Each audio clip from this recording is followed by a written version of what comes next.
Hello everyone, welcome back to Sunday Live Show. Thank you so much guys for tuning in. Well guys, I'm back again with the Mzansi Soapy Stories and namhlanje sikhuluma ngomkhokha. Ngiyazi guys abantu abaningi abasafuni nokubuka umkhokha bathi bakhatheleke nje ilanguage ikhwebe yenzeka lapha yana.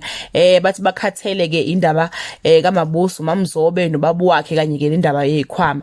Safele uzodwa la guys thina eseyitholile izikhwama sanga understand ukuthi kanti lo mkhokha usebenza kanjani. Nango noMabusi guys uyadomoroza lana uyaslip walk uyahamba akayitholi izikhwama selokhu besikhombisa ukuthi uMabusi ufuna ukuyibulala abanye sebethi akayibulale ke kuvele kusizile kube kanye ngoba phela njalo bahlezi befuna ukusabisa ngendaba ukuthi ke uMabusi ke ufuna ukuyibulala ayilengise ngale ntambo elokhu ivela eyabulala nomkhulu wakhe uMzobe.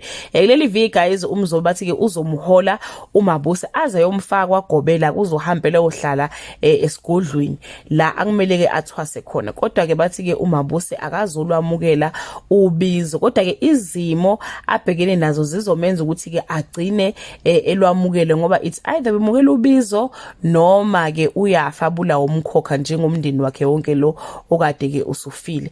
Ngale kwagumede ke bathi ke uMzobe ngathi ke uzogcina eligobile uphondo ahambe ke ayokhombisa umndeni izikhwama mengashintshanga guys ngaphela uMzobe ujika khona la nithi senithi hayi uyahamba yozimba izikhwama abuyelwe ingqondo athi wegabsile wena uyabona nje so asazi noma guys uzogcina ke ezikhumbule kodwa ke ngiyasola ukuthi cha manje ngampela uzozithola bese zinikezwa umuntu ezimfanele ngoba ke uMabusi yena kumele egcine ezitholile izikhwama ukuze ke aqhubeke nobizo lwakhe.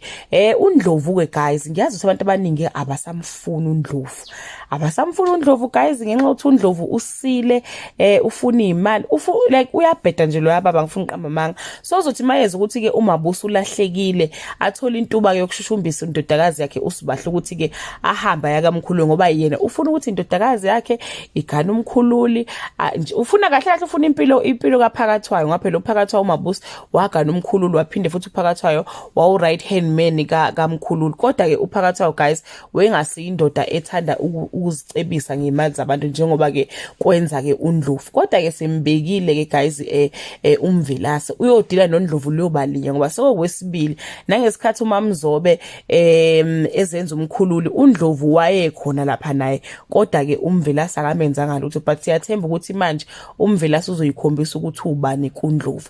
Bathi ke umkhululi will come to Mabusi's aid nengicabanga ukuthi ke umkhululi uzogcina emtholile kuMabusi lapho ekhona abuye naye ephila guys kodwa ke uzogcina ke elwamukele ke ubizo lwakhe lokuthi ke abe umakhosi.